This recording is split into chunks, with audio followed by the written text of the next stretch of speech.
Assalamualaikum warahmatullahi wabarakatuh. Apa kabar teman-teman semua? Semoga semua dalam keadaan sehat ya. Di sini saya akan mengulas sedikit tentang tata laksana terapi pada penyakit hipertensi.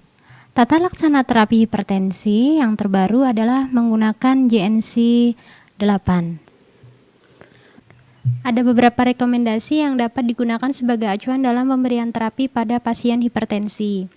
Rekomendasi yang pertama untuk pasien dengan usia di atas 60 tahun.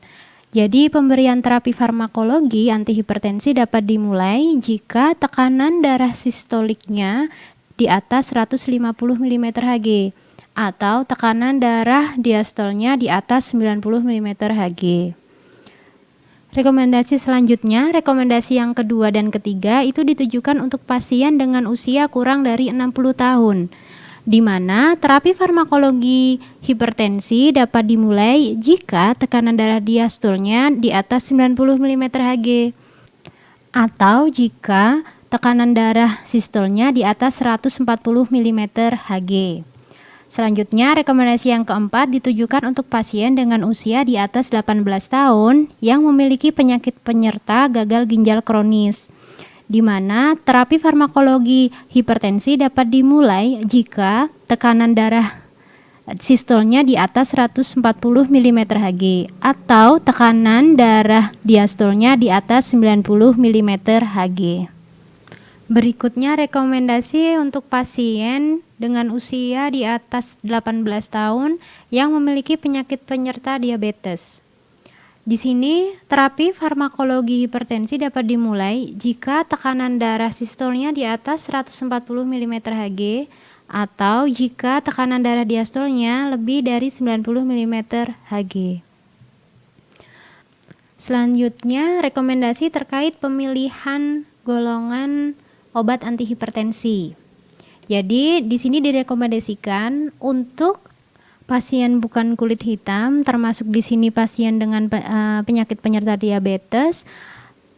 Di awal pemberian terapi antihipertensi disarankan untuk mengambil dari golongan diuretik thiazid atau CCB atau ACI atau ARB. Untuk pasien kulit hitam, termasuk di sini yang memiliki penyakit penyerta diabetes, untuk mengawali terapi antihipertensi disarankan yang termasuk golongan diuretik thiazid atau CCB.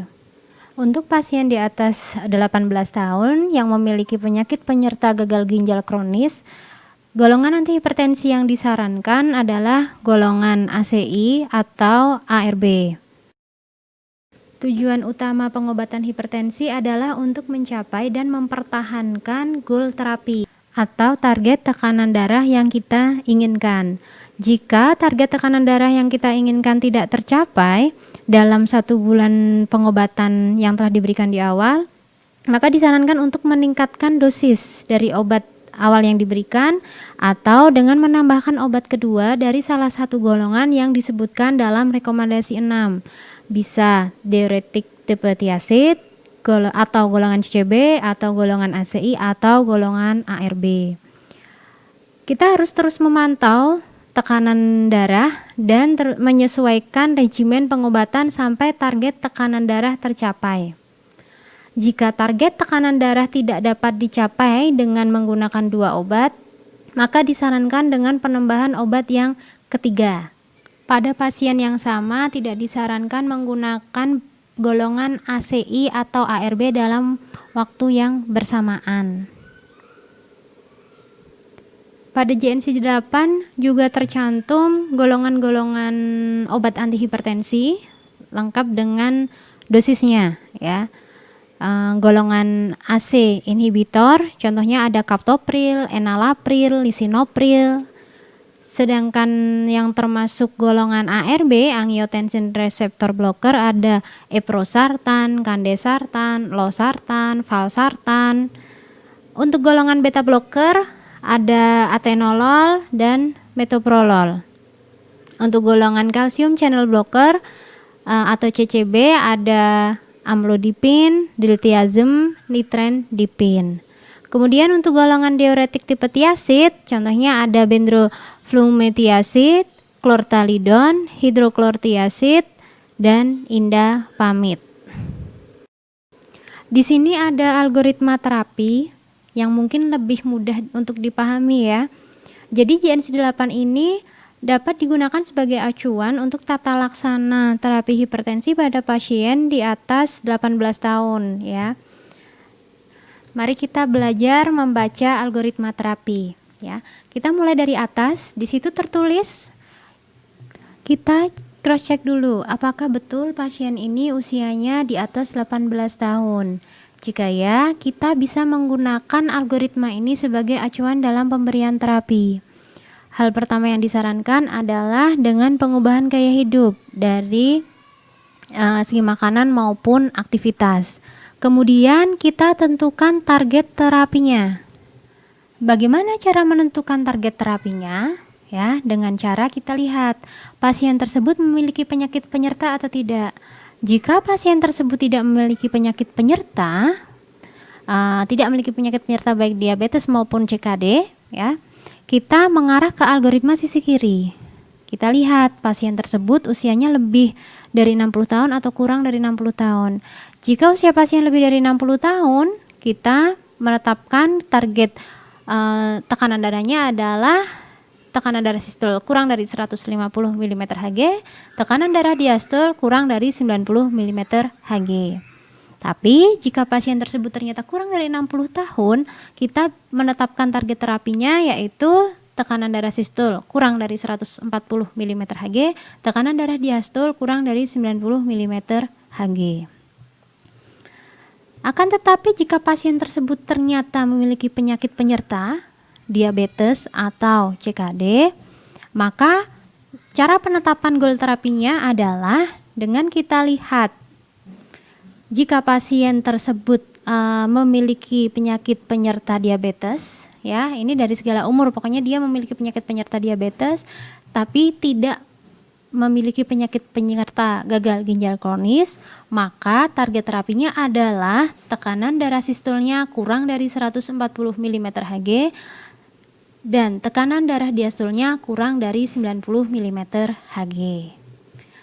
Nah, tapi jika pasien tersebut memiliki penyakit penyerta CKD dengan atau tanpa diabetes, maka target terapi yang kita inginkan adalah tekanan darah sistol kurang dari 140 mm Hg dan tekanan darah diastol kurang dari 90 mm Hg.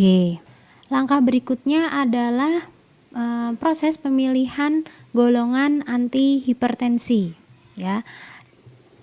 Untuk pasien usia di atas 60 tahun, kurang dari 60 tahun, dan pasien yang memiliki penyakit penyerta diabetes tetapi tidak memiliki penyakit penyerta gagal ginjal kronis, pemilihan jenis obatnya, ya, untuk pasien bukan kulit hitam bisa diawali dengan pemilihan obat antihipertensi dari golongan diuretik tiazid atau ACI atau ARB atau CCB. Bisa digunakan satu macam obat, bisa juga dikombinasi. Tetapi jika merupakan pasien kulit hitam, bisa dimulai dengan antihipertensi golongan tiazid atau CCB. Bisa digunakan sendiri maupun dalam bentuk kombinasi.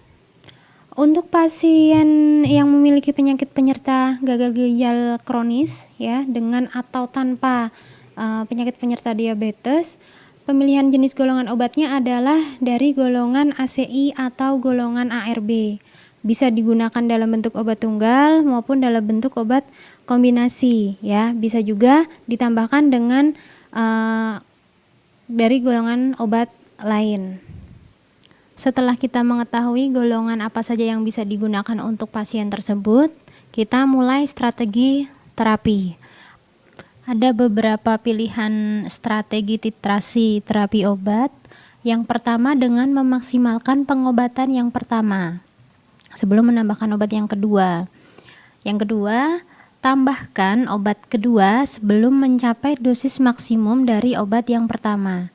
Atau mulailah dengan 2 golongan pengobatan secara terpisah atau sebagai kombinasi. Setelah itu kita kontrol lagi ya, tekanan darahnya sudah mencapai target yang kita inginkan atau belum. Jika sudah, maka pengobatan yang sudah diberikan tadi bisa dilanjutkan ya dengan terus melakukan pemantauan. Tapi jika belum, bagaimana? Jika belum, kita melakukan strategi-strategi yang lain ya. Misal yang pertama ini ya, kalau tidak tercapai pilihannya adalah melakukan strategi A dan B, yaitu menambahkan dan mentitrasi dengan golongan obat lain ya, itu. Dan disarankan menggunakan obat yang sebelumnya tidak dipilih ya, atau dengan strategi C ya, titrasi dosis obat awal hingga maksimum. Kita cross check lagi setelah dilakukan strategi itu sudah mencapai target tekanan darah yang diinginkan atau belum. Jika belum, kita lakukan strategi lagi ya dengan menambahkan golongan antihipertensi yang lain lagi yang tidak dipilih sebelumnya ya, dan menghindari penggunaan gabungan antara ACI dan ARB ya. Jadi tetap harus diingat dalam penggunaan ACI dan ARB tidak disarankan untuk digunakan bersamaan ya. Itu. Setelah ternyata dilakukan strategi-strategi tadi dan masih saja target tekanan darah belum tercapai, kita lakukan penambahan golongan pengobatan lain. Contohnya pemberian golongan beta blocker atau dari antagonis aldosteron ya, dan atau rujuk ke dokter kembali untuk memanajemen terapi hipertensi. Ya, coba kita ulas lebih detail lagi ya terkait strategi terapi antihipertensi. Ini yang strategi A, yaitu dengan memulai satu obat, kita titrasi hingga maksimum dosis ya, lalu tambahkan obat yang kedua. Ya, maksudnya di sini jika tujuan atau target tekanan darah tidak tercapai dengan pemberian obat yang awal ya, lakukan titrasi dosis obat awal tersebut hingga dosis maksimum. Jika ternyata target terapi tidak tercapai juga dengan penggunaan satu obat tadi, maka tambahkanlah obat yang kedua dari golongan yang terdapat di rekomendasi 6 tadi ya, diuretik tiazid, CCB, ACI atau ARB. Dan lakukan titrasi hingga dosis maksimum yang direkomendasikan ya, itu. Kemudian jika ternyata target tekanan darah belum juga tercapai, pilihlah obat ketiga ya, dengan menghindari penggunaan gabungan ACI dan ARB secara bersamaan.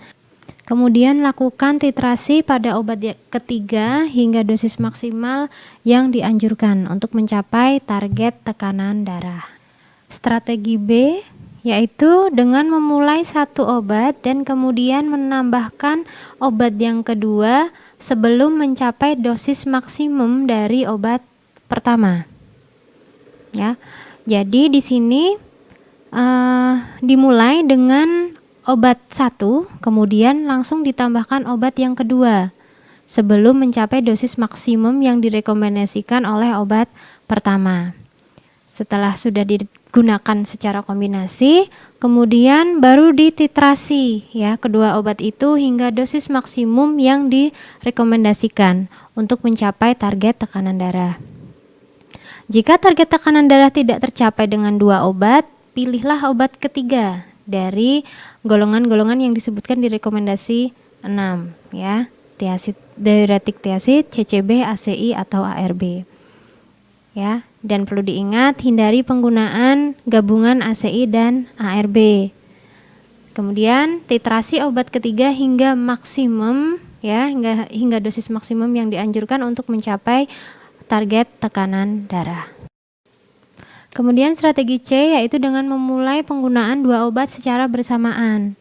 Beberapa rekomendasi menyebutkan penggunaan obat dengan kombinasi lebih atau sama dengan 2 obat digunakan jika tekanan darah sistolnya di atas 160 mm Hg dan atau tekanan darah diastolnya lebih dari 100 mm Hg, atau jika tekanan darah sistolnya lebih dari 20 mm Hg di atas target tekanan darah, dan atau tekanan darah diastolnya lebih dari 10 mm Hg di atas target. Jika target tekanan darah tidak tercapai dengan penggunaan kombinasi dua obat, disarankan memilih obat ketiga dari golongan terapi antihipertensi yang disebutkan di rekomendasi 6. Diingat, hindari penggunaan gabungan ACI dan ARB secara bersamaan. Kemudian lakukan titrasi obat ketiga hingga maksimal dosis yang dianjurkan.